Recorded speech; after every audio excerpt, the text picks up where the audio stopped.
आज सबसे पहले बात हम सर्वदलीय बैठक की करेंगे, जिसमें जब ईरान युद्ध में पाकिस्तान की तरफ से मध्यस्थता करने का मुद्दा उठा, विदेश मंत्री ने बहुत तीखा बयान दिया। सूत्रों के अनुसार सर्वदलीय बैठक में जयशंकर ने कहा कि हम दलाल देश नहीं हो सकते। एस जयशंकर ने कहा कि अमेरिका पाकिस्तान का इस्तेमाल साल 1981 से करता आ रहा है। सर्वदलीय बैठक के दौरान पाकिस्तान की तरफ से मध्यस्थता का मुद्दा उठा और सूत्रों के अनुसार खबर यह आ रही है कि विदेश मंत्री की तरफ से पाकिस्तान को लेकर यह कहा गया है, जब मध्यस्थता को लेकर बात की गई। हालांकि विदेश मंत्री क्या, ये तो पाकिस्तान की तरफ से भी टॉयलेट पेपर की तरह इस्तेमाल होने की बात होती रही है। इस तरीके से अमेरिका उसका इस्तेमाल करता रहा है, इसकी बात पाकिस्तान स्वयं भी इस बात को कहता आया है।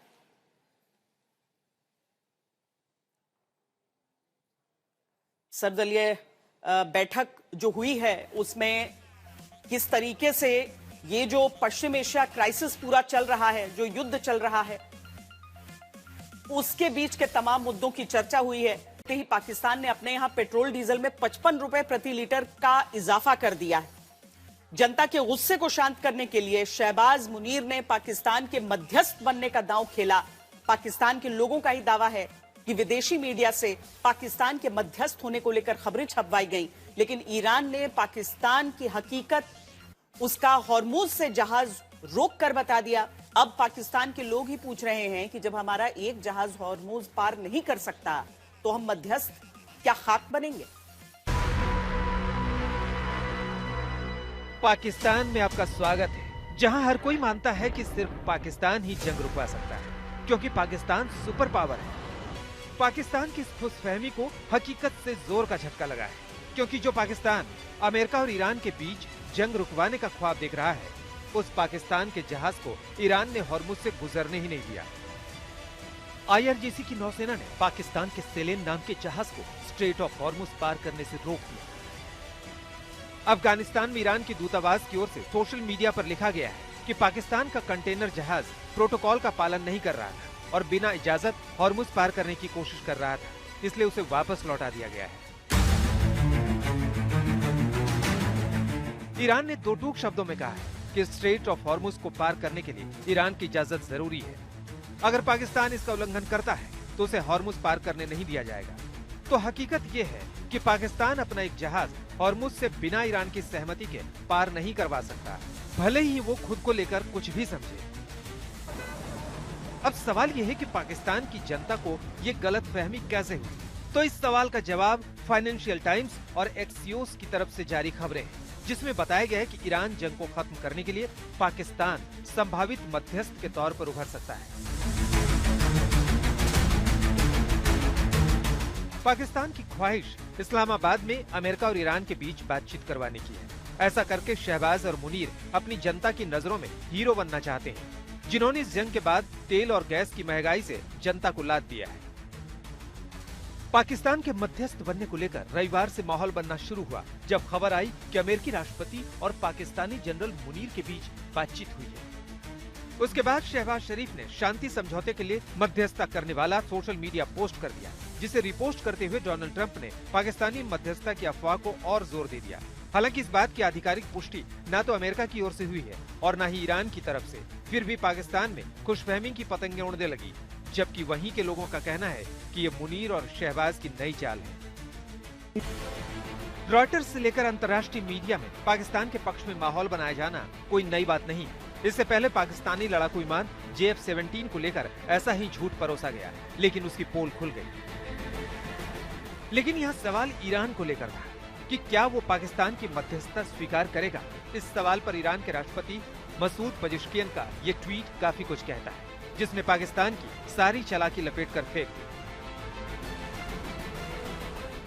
पजेश्कियन ने लिखा, पाकिस्तान, तुर्की और इराक जैसे देशों के लोग अमेरिका और इजराइल के अपराधों के प्रति अपनी घृणा जाहिर कर रहे हैं। उन्होंने पाकिस्तान की जनता की भावनाओं का हवाला देते हुए अमेरिका को अपराधी करार दिया।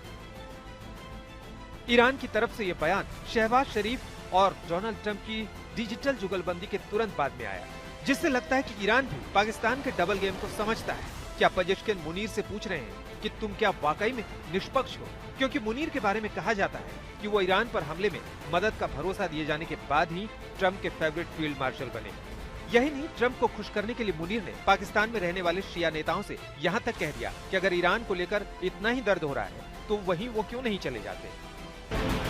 ईरान पर हमले के विरोध में कराची से इस्लामाबाद तक हिंसक प्रदर्शन दुनिया देख चुकी है। बड़ी बात यह है कि पाकिस्तान भले ही सुन्नी मुल्क हो, लेकिन शिया देश ईरान में हो रही तबाही वहाँ सबको परेशान कर रही है। पाकिस्तान का इतिहास रहा है कि वहाँ के हुक्मरान अमेरिका को खुश करने के लिए कुछ भी कर सकते हैं। मुनीर भी पिछले सेना प्रमुखों से अलग नहीं है। ईरान भी ये जानता है, इसलिए पाकिस्तान की निष्पक्षता को लेकर वो आश्वस्त नहीं। सवाल यह है कि क्या इसीलिए तो ईरान ने पाकिस्तान के जहाज को हॉर्मुज़ से गुजरने से रोक दिया? क्या इसके आगे ईरान पाकिस्तान के मध्यस्थ बनने के सपने को भी चूर-चूर कर देगा? आज तक पाकिस्तान को लेकर ईरान की तलखी भी दिखने लगी है। ईरान के प्रेस टीवी ने एक अधिकारी के हवाले से बताया कि ईरान अमेरिकी राष्ट्रपति ट्रंप को युद्ध समाप्ति का समय तय करने की अनुमति नहीं देगा। तेहरान ने क्षेत्रीय मध्यस्थ के माध्यम से यह स्पष्ट कर दिया है कि वो अपनी रक्षा करना जारी रखेगा। ईरान की प्रेस टीवी ने एक अधिकारी के हवाले से बताया कि युद्ध समाप्ति की पहली शर्त हमलों और हत्याओं का अंत है।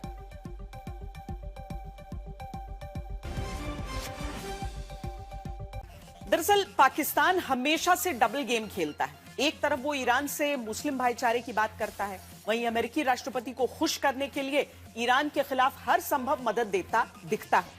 इसी तरह का डबल गेम क्या डोनाल्ड ट्रंप भी नहीं खेल रहे, जिनके सीज फायर को खत्म होने में 72 घंटे का समय बचा है, लेकिन इस दौरान अमेरिकी सेना ने अपने 8000 मरीन कमांडो पश्चिम एशिया में ईरान पर कार्रवाई करने के लिए बुला लिए हैं। Their Navy's gone, their Air Force is gone. Donald Trump कहते हैं कि वो ईरान का युद्ध जीत गए हैं, तो फिर वो अमेरिकी नौसेना की सबसे घातक यूनिट पश्चिम एशिया में क्यों तैनात कर रहे हैं? सवाल ये है कि क्या डोनाल्ड ट्रंप कुछ बड़ा करने जा रहे हैं, जिसका शक ईरान को भी हो चुका है।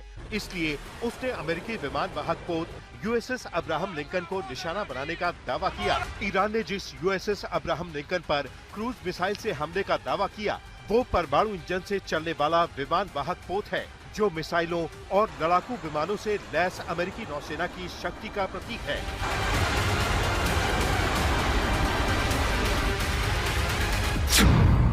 सवाल ये है कि अमेरिकी सैन्य ठिकानों को छोड़कर ईरान का परमाणु ऊर्जा से चलने वाले अमेरिकी एयरक्राफ्ट कैरियर को निशाना बनाना क्या बताता है? क्या अमेरिका से खतरा बढ़ने के चलते ही ईरान जमीन के अंदर अपनी ताकत की नुमाइश कर रहा है, जो उसकी सबसे बड़ी ताकत है? ट्रंप ने सोमवार को शाम 5 बजे सीज फायर का ऐलान किया, लेकिन 3 दिन बीत जाने पर भी शांति होती नहीं दिखती। ऐसे में इजराइल के आसमान पर उड़ती ये मिसाइलें यही दिखाती हैं कि युद्ध जारी है। IRGC के इजरायली ठिकानों पर हमले के 80वें चरण का वीडियो जारी करना, इराक में अमेरिकी काउंसुलेट के पास हमले के बाद जलती ये इमारत क्या 72 घंटे बाद खत्म हो रहे सीज फायर के बाद की हकीकत से खबरदार करती हैं? क्योंकि जो खबरें आ रही हैं, जिस तरह से ईरान के तेवर हैं, उससे लगता है कि 72 घंटे बाद अगर शांति नहीं हुई तो फिर भयानक युद्ध हो सकता है। इसकी वजह शुक्रवार को पश्चिम एशिया पहुंच रहे अमेरिकी सैनिकों की बड़ी खेप है।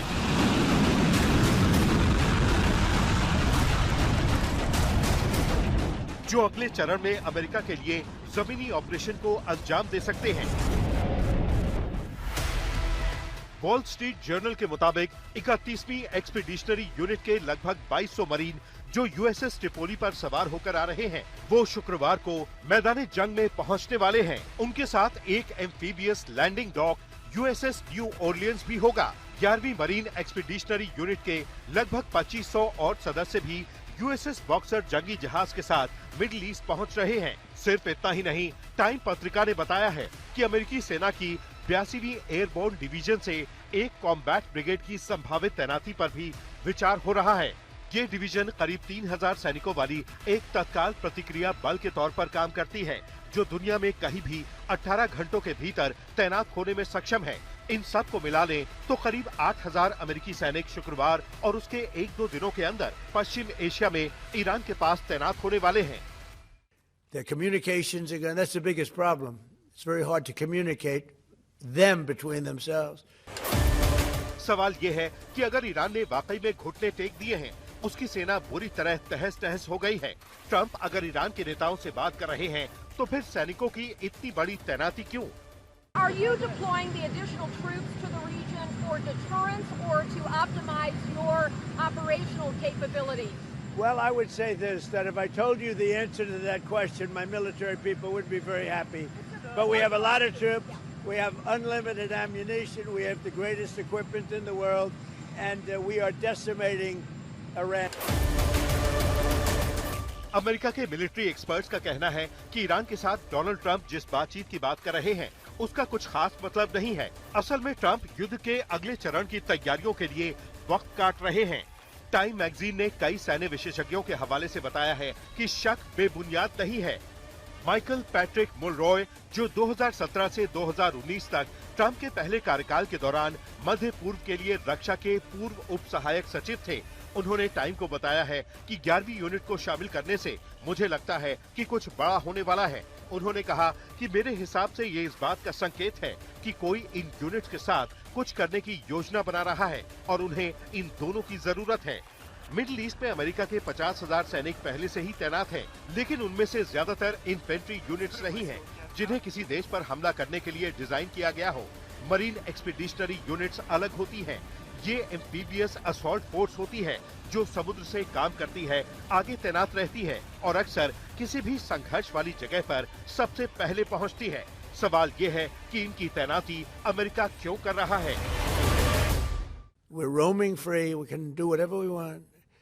And as you know, today we were going to have the privilege of shooting down a very big electric generation plant, one of the biggest in the world. And one shot to the right location ends the plant, it collapses. America ने 2001 में अफगानिस्तान पर हमले के दौरान marine expeditionary units का इस्तेमाल किया था। 2003 में इराक पर हमले के दौरान भी इसका इस्तेमाल किया गया था। तालिबान के लड़ाकों को काबुल में इसी टीम ने खदेड़ा था। यानी अमेरिका का मकसद तेहरान से ईरान के शासकों को खदेड़ना हो सकता है। तो क्या यही वजह है कि ईरान की तरफ से लगातार अमेरिका से बातचीत से इनकार किया जा रहा है? Let's begin with the biggest question that everybody is now asking. Are you in talks? Is Iran in talks with the US, direct or indirect? Yeah, thank you. As we have made it clear yesterday, there is no talks or negotiations between Iran and the United States, as it has not been such a negotiation for the past 25 days of their illegal war against Iran. Iran बातचीत से इनकार कर रहा है। America बातचीत के दावे के साथ जल और थल दोनों जगहों पर लड़ने में माहिर गुरिल्ला युद्ध लड़ने वाले अपने सैनिकों की तैनाती करने में लगा है, जो शांति के लिए बातचीत के ट्रंप के दावों पर सवाल उठाता है। बताता है कि आखिर ट्रंप की बातों पर ईरान भरोसा क्यों नहीं कर रहा। आज तक ब्यूरो। हमारे साथ हमारे दो संवाददाता जुड़ रहे हैं। लेबनान से अशरफ वानी और इजराइल से प्रणय उपाध्याय हमारे साथ हैं। और जिस तरीके से ये पूरा युद्ध इस समय आगे बढ़ रहा है, भीषण होता जा रहा है और आगे की दिशा को लेकर एक असमंजस की स्थिति दिखती है। सबसे पहला सवाल अशरफ, मैं उससे जुड़ा आपसे जानना चाहती हूं कि अगर डोनाल्ड ट्रंप ये सारी बातें कहते हुए इसके साथ ही अमेरिका अपने अतिरिक्त सैनिकों को, मरीन्स को वहां पर बुलाता है तैनात करने के लिए, क्या गुंजाइश, क्या अटकलें, किस तरीके से रीड किया जाए इसको? नहीं, बिल्कुल ये प्लानिंग है खाग आइलैंड को कब्जा करने की, जिसकी बात हम शुरू से कर रहे थे कि वही एक कड़ी है। क्योंकि अभी जो 15 पॉइंट के प्रपोजल की बात हुई थी उसको भी पूरी तरह से ईरान ने नकार दिया है कि ये उनको मंजूर नहीं है। तो जाहिर है कि इसकी जो पहला ये पीस प्लान की हवा सुबह से चल रही थी उसकी हवा निकल गई। और उसकी जो है कहीं ना कहीं जो बड़े मंजे हुए नेता है, जो स्पीकर है कालबाफ यहाँ ईरानी संसद के, उन्होंने साफ कहा था कि वो नजर रखे हुए हैं उन सैनिकों पर जो अमेरिका से खाड़ी में आ रहे हैं। तो जाहिर है कि अमेरिका, ईरान को भी इस बात का एहसास है कि आखिर अगर इन सैनिकों को, इन कमांडोज को, मैरिन्स को भेज रहा है अमेरिका तो किस लिए, क्योंकि वहां पर तो पिकनिक के लिए तो भेजेगा नहीं। तो जाहिर है कि उस प्लान से जो है पहले ही ईरान बाखबर है और यही कारण है कि वो जो है उनसे निपटने की तैयारी कर रहा है। और वो ईरान में तो जा नहीं सकते हैं, तो यहाँ पर एक ही जगह है जहाँ पर वो कब्जा कर सकते हैं या जहाँ पर ग्राउंड इन्वेजन कर सकते हैं, वो खाग आइलैंड है। और उसी के बीच और उसी के आसपास अब ये युद्ध जो है कहीं ना कहीं दिख रहा है। प्रणय, क्या जो यूएसएस एब्राहम लिंकन है जिसको लेकर ईरान की तरफ से दावा किया जा रहा है, उसको लेकर कुछ इंडिकेशन, कुछ बताया जा रहा है? क्योंकि कहीं से कोई क्लैरिफिकेशन नहीं आया कि कुछ नहीं हुआ है। श्वेता, आप अपना सवाल दोहराइएगा, मुझे आपकी आवाज ठीक से सुनाई नहीं दे पाई। यूएसएस एब्राहम लिंकन को लेकर जो ईरान की तरफ से दावा हो रहा है, उसको लेकर क्या कोई ऐसी रिपोर्ट या क्या कोई क्लैरिफिकेशन अभी तक सामने आ पाया है? नहीं श्वेता, अभी तक किसी तरीके का कोई क्लैरिफिकेशन नहीं है। ना तो ये पहला मौका है जब ईरान की तरफ से दावा किया गया है कि उसने यूएसएस अब्राहम लिंकन या यूएसएस जेराल्ड आर फोर्ड को, अमेरिका के विमान वाहक पोतों को निशाना बनाया है, और न ही ईरान की तरफ से या अमेरिका की तरफ से कोई डिनायल इस मामले को लेकर आया है। यानी ईरान लगातार ये दावे करता रहा है, पहले भी करता रहा है, और एक बार फिर ईरान की तरफ से दावा किया गया है। लेकिन मैं आपको दिखाना चाहता हूं वो तस्वीर, और हमारे दर्शकों को भी। मैं इस समय रमतगन इलाके के अंदर हूं। ये मध्य इजराइल का इलाका है, और ये इलाका दूसरी बार ईरानी मिसाइलों का निशाना बना है। और इस इलाके की तस्वीर को जरा ये देखिए आप कि किस तरीके से यहाँ पर वो मिसाइल बरसी, और खासतौर पर इंटरसेप्शन के बावजूद क्लस्टर एम्यूनिशन कैसे इजराइल के लिए एक बड़े खतरे के तौर पर उभरा है। ये ऑर्थोडॉक्स ज्यूज का इलाका है, बड़ी संख्या के अंदर यहाँ पर बच्चे मौजूद हैं, और ये सारे बच्चे जो हैं संभवतः उनके किसी मित्र का ये घर है, और बहुत संख्या में ये सारे छोटे छोटे से बच्चे यहाँ पे आ रहे हैं। बताया जा रहा है कि एक बच्चा जो है वो इसके अंदर हॉस्पिटलाइज्ड है। एक 23 वर्ष का युवक जो है वो भी अस्पताल के अंदर है।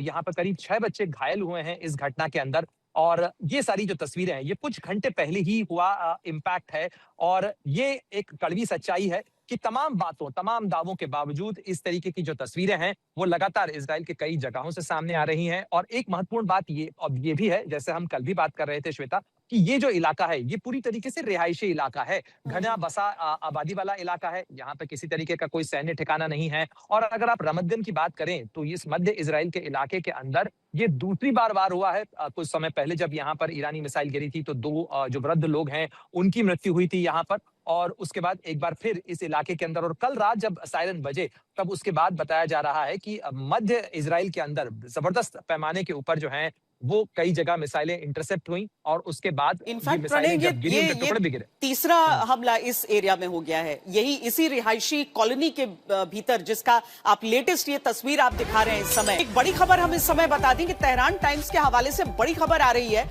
ईरान ने जंग रोकने के लिए 5 शर्तें रखी हैं। पहली शर्त है तुरंत जंग बंद हो। दूसरी, भविष्य में ईरान पर जंग न थोपी जाए। तीसरी, युद्ध क्षति मिले। चौथी, क्षेत्र भर में सभी मोर्चों पर लड़ाई बंद हो। पांचवी, हॉर्मुज पर ईरानी एकाधिकार को अंतरराष्ट्रीय मान्यता मिले। अशरफ, अभी तक अमेरिका की तरफ से 15 सूत्रीय एक प्लान की बात की जा रही थी। अब ईरान की तरफ से जो बातें हैं दरअसल शुरुआत से कही जा रही हैं, और कुछ दिन पहले भी हमने सुना कि उन्होंने कहा कि जो नुकसान हुआ है उसकी भी भरपाई हो। बिल्कुल, और खासतौर से यहाँ पर स्टेट ऑफ हार्मोन्स जो कि अब कमाई का जरिया बन गया है ईरान के लिए, उसको कतई वो छोड़ने के लिए तैयार नहीं है। और वो यही चाहते हैं कि उनको गारंटी मिले, उनको उस पर पूरी तरह से जो नियंत्रण मिले। और जाहिर है कि वो जो है कहीं ना कहीं उसी के लिए तो ये युद्ध विराम की कोशिश हो रही है। जिस अंदाज से दुनिया में एनर्जी क्राइसिस हो, या फिर दुनिया में जिस अंदाज तरह के हालात बने हैं, वो स्टेट ऑफ हार्मोन्स के कारण बने हैं। और वही उसी ने दबाव जो है डोनाल्ड ट्रंप पे बनाया है, क्योंकि इससे सिर्फ जो एशिया के देश हैं बल्कि पूरे विश्व पे जो है पूरी तरह से जो आवाजाही पर असर पड़ा है। अब दुनिया में खासतौर से एनर्जी के साथ साथ कुछ महत्वपूर्ण चीजों की कमी भी दिख रही है इस हार्मोन्स, स्टेट ऑफ हार्मोन्स के बंद होने से। तो जाहिर है कि ये जो है ये बड़ा दाव है, और ये कहीं ना कहीं अमेरिका को ये और खाड़ी के देशों को ईरान दिखाना चाहता है कि भले ही क्या हो, वो स्टेट ऑफ हार्मोन्स जिसकी वो पहले धमकियां दिया करते थे और कोई उनकी इस धमकी को मानने के लिए तैयार नहीं था, अब उन्होंने ये कुछ 25 दिन के दौरान, 26 दिन के दौरान साबित कर दिया कि वो स्टेट ऑफ हार्मोन्स पर कभी भी और किसी भी समय जो है उसको बंद भी कर सकते हैं, खोल भी सकते हैं। और यही कारण है कि अब युद्ध विराम के लिए उन्होंने ये बड़ी शर्त रखी है कि उसका पूरा जो देखरेख है, उसका पूरा जो स्टेटस है, वो ईरान को ही मिले। डोनाल्ड ट्रंप लगातार कह रहे हैं कि इस बार जो बातचीत हो रही है बड़ी अच्छी हो रही है, और वो शेखी भी बघारते हैं इस चीज के बारे में, सबको बताते हुए कि ईरान से अच्छी बातचीत हो रही है, गिफ्ट दे रहा है। अब ईरान में जाकर उनको अच्छे लोग मिले, लेकिन ईरान में उनसे बात कौन कर रहा है ये समझ में नहीं आ रहा। इस सवाल का जवाब मिलना भले ही बाकी हो, लेकिन ट्रंप को यह मिस्ट्री मैन बड़ा तोहफा देकर खुश कर चुका है। अब ट्रंप न तो तोहफा देने वाले का नाम बता रहे हैं, न ये बता रहे हैं कि तोहफे में उन्हें क्या मिला है। अमेरिका ईरान में किससे बात कर रहा है, ट्रंप बताने को तैयार नहीं है। On Iran, can you give us any more sense of who exactly in Iran it is either Witkoff and Kushner and others are speaking with? Donald Trump खुद कहते हैं कि वो ईरान में बात कर रहे नेता पर भरोसा नहीं करते, फिर भी बात करते हैं। Do you think I trust them? I don't trust them. Then why bother talking to them? Because they're going to make a deal. They're going to make a deal.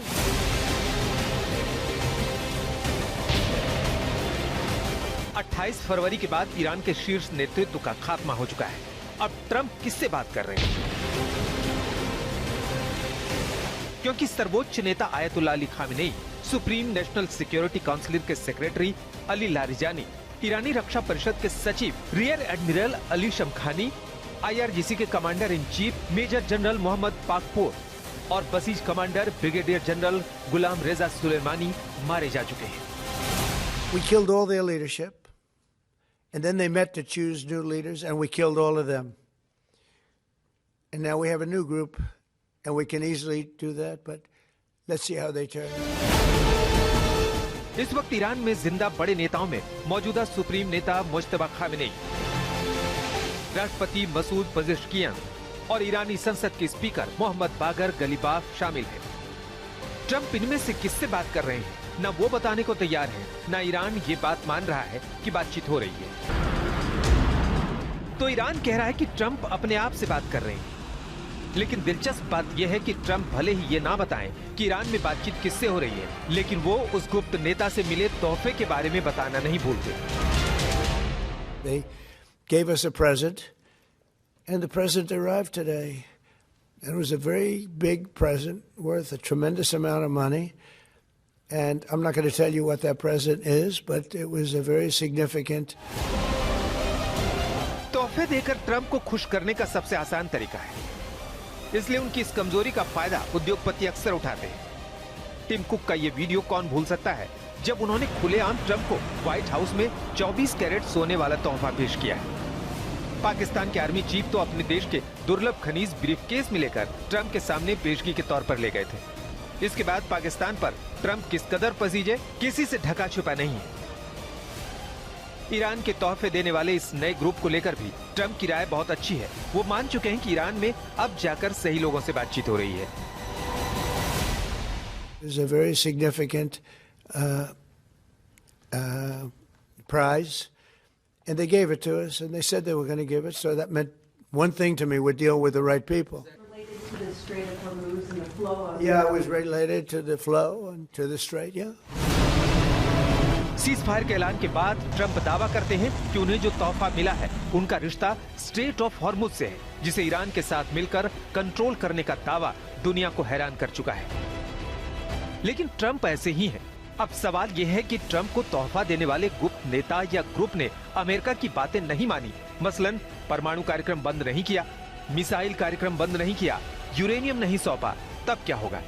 Iran का कौन सा नेता, कौन सा ग्रुप ट्रंप की शर्तों को मानकर ईरान में रह पाएगा?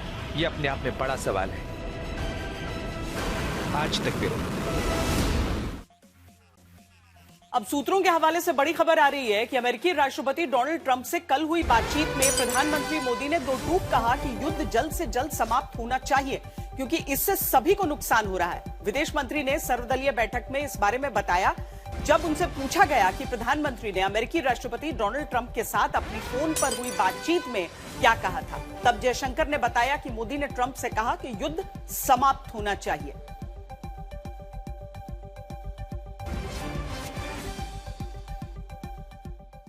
प्रणय, इस बात को लेकर चर्चा बड़ी हुई कि पाकिस्तान देखिए वो मध्यस्थता करने के लिए चुना जा रहा है, लेकिन भारत का इसमें कोई रोल नहीं है। हालांकि एस जयशंकर ने दलाल शब्द का इस्तेमाल करते हुए पाकिस्तान के ऊपर एक बहुत तीखी टिप्पणी की है, और प्रधानमंत्री का ट्रंप को यह कहना कि युद्ध समाप्त होना चाहिए भी भारत के रुख को मजबूती से पेश करता है। निश्चित रूप से केवल उसको लेकर ही नहीं श्वेता, अगर आप देखें प्रधानमंत्री मोदी ने सदन के अंदर जो भाषण दिया अपना, उसमें उन्होंने कहा कि स्ट्रेट ऑफ हॉर्मुज जो है उसको बंद नहीं किया जाना चाहिए। ये ग्लोबल कॉमन्स हैं, साथ ही जो रिहायशी इलाके हैं, साथ ही जो गैस एस्टेब्लिशमेंट्स हैं या ऊर्जा संयंत्र हैं, उनको निशाना नहीं बनाया जाना चाहिए। और ये उनका एक व्यापक बयान था और भारत लगातार इस चीज का पक्षधर रहा है और दुनिया ने ये महसूस किया है श्वेता, अगर आप देखें केवल किसी नेता की या भारत के रुख रवैये की बात नहीं है, लेकिन दुनिया ने भी इस चीज को स्वीकार किया है कि जंग चाहे रूस और यूक्रेन के बीच की रही हो, अल्टीमेटली आना भारत के ही रुख रवैये पे पड़ा कि अब बातचीत के जरिए ही इसका समाधान निकलेगा। दूसरी तरफ भारत ने शुरुआत से पहले दिन ही कहा था कि इस संघर्ष के अंदर केवल बातचीत और डायलॉग और डिप्लोमेसी के जरिए ही रास्ता निकाला जा सकता है। उस समय राष्ट्रपति डोनाल्ड ट्रंप तमाम तेवर के साथ में और रेजिम चेंज की बात कर रहे थे, लेकिन अब वो भी डायलॉग और डिप्लोमेसी और बैक चैनल की बात कर रहे हैं। तो निश्चित रूप से भारत के रुख और रवैये के ऊपर दुनिया के बाकी देश आते हैं, लेकिन जरा थोड़ा घूम कर रिंग रोड के जरिए आते हैं, जबकि भारत जिस जगह पर खड़ा है वही एक सही रास्ते के तौर पर नजर आता है। लेकिन अगर आप व्यापक परिदृश्य के अंदर देखें तो भारत की बात का वजन इसलिए भी ज्यादा है क्योंकि चाहे साउथ कोरिया हो, चाहे जापान हो, चाहे भारत हो, ये तमाम देश अमेरिका के बड़े रणनीतिक सहयोगी हैं। अमेरिका के हित दुनिया के अलग अलग देशों के अंदर फैले हुए हैं और इन देशों के अंदर यदि ऊर्जा संकट बढ़ता है, इन देशों के अंदर यदि दूसरी समस्याएं बढ़ती हैं, इनकी अर्थव्यवस्था के अंदर यदि समस्या आती है इस युद्ध के कारण, तो निश्चित रूप से अमेरिका को भी इस चीज को सोचना होगा और देखना होगा और यही एक दबाव है। जहां तक पाकिस्तान का सवाल है, पाकिस्तान की और राष्ट्रपति डोनाल्ड ट्रंप की जो नजदीकियां बढ़ी थी श्वेता, उसको हमेशा ईरान के नजरिए के तौर पर ही, ईरान के एंगल से ही देखा गया था और इसमें यूज एंड थ्रो का एंगल हमेशा पाकिस्तान और अमेरिका के रिश्तों के अंदर रहा है। अमेरिका और ईरान के बीच जंग बंद करने को लेकर समझौता कहां होगा, इसे लेकर भी होड़ मची हुई है। पाकिस्तान की तरह मिस्र भी ख्वाहिश रखता है कि उसके यहां ये समझौता हो। मिस्र के विदेश मंत्री ने कहा कि ईरान से संबंधित किसी भी बैठक की मेजबानी करने के लिए वो तैयार है, बशर्ते इससे तनाव कम करने में मदद मिले। अमेरिका एक मोर्चे पर ईरान से दो हाथ कर रहा है, वहीं एक लड़ाई डोनाल्ड ट्रंप अपने साथियों से लड़ रहे हैं। नेटो को ट्रंप कायर तक बता चुके हैं, जिसके बाद जर्मनी ने आज ईरान पर अमेरिकी हमले को अंतर्राष्ट्रीय कानूनों का उल्लंघन बताया।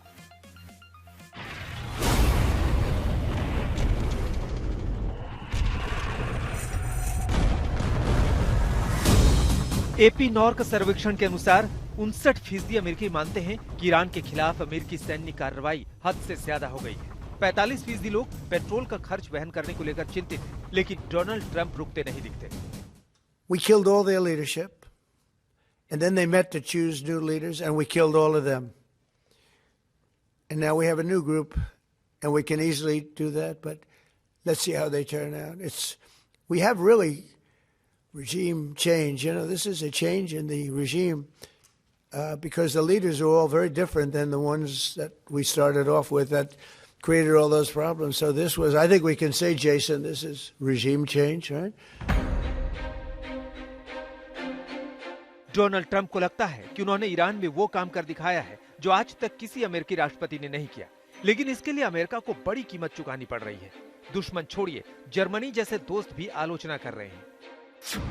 जर्मनी के राष्ट्रपति ने अमेरिकी राष्ट्रपति डोनाल्ड ट्रंप की विदेश नीति की असाधारण रूप से तीखी आलोचना करते हुए कहा कि ईरान युद्ध एक विनाशकारी गलती है जो अंतर्राष्ट्रीय कानून का उल्लंघन करती है। जर्मनी जैसे दोस्त की तरफ से अमेरिका की ऐसी तीखी आलोचना काफी अहम है, जिसे ईरान ने तुरंत अपने पक्ष में भुनाया और ईरान के विदेश मंत्री ने जर्मनी के राष्ट्रपति से जुड़ी इस खबर को रिपोस्ट करते हुए लिखा, अंतर्राष्ट्रीय कानून की धज्जियां उड़ रही हैं। स्ट्रेट ऑफ हॉर्मुज को लेकर नाटो देशों के साथ ट्रंप की जुबानी जंग हुई। ट्रंप ने नाटो देशों को कायर तक कह दिया, लेकिन इसके बावजूद अमेरिका की मदद करने के लिए एक भी नाटो देश आगे नहीं आया।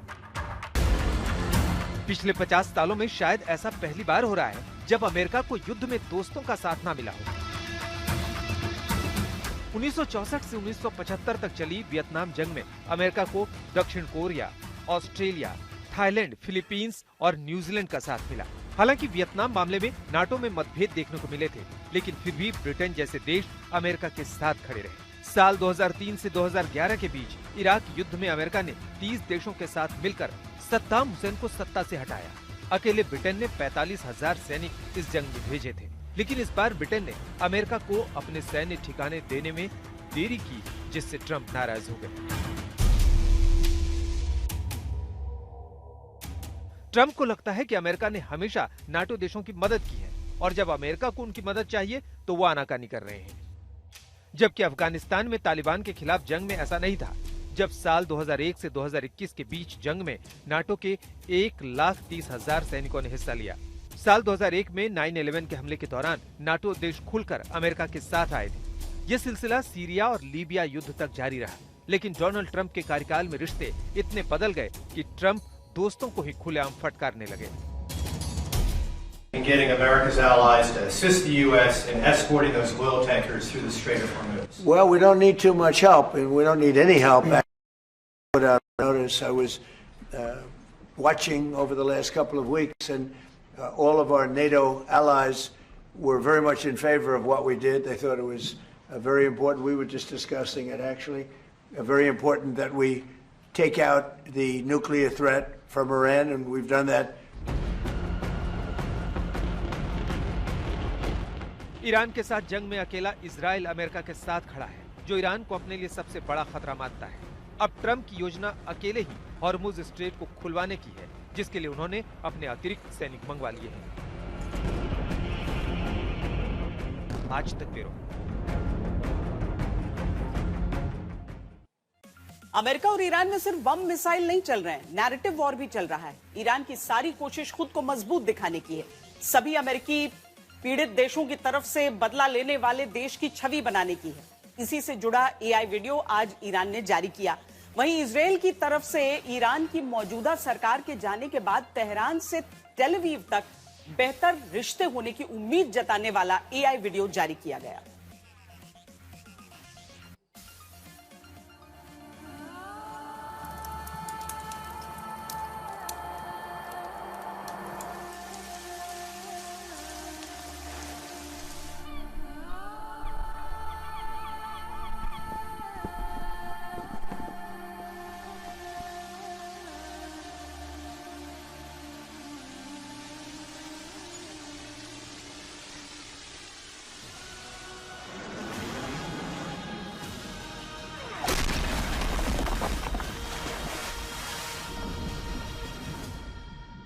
ईरान ने एआई वीडियो जारी कर अमेरिका को खुली चुनौती दी। ईरान ने 54 सेकंड के वीडियो का नाम दिया सभी के लिए एक बदला। इस वीडियो में अमेरिकी हमले वाले सारे देश हैं, वहां की तबाही दिखाई गई है और आखिर में खामेनेई के सामने एक मिसाइल है जो अमेरिका पर गिरता है। इस वीडियो में अमेरिका के द्वारा हिरोशिमा, वियतनाम, यमन, फिलिस्तीन, अफगानिस्तान, इराक, ईरान में अमेरिकी सैन्य कार्रवाइयों के खिलाफ बदले को दिखाया गया है।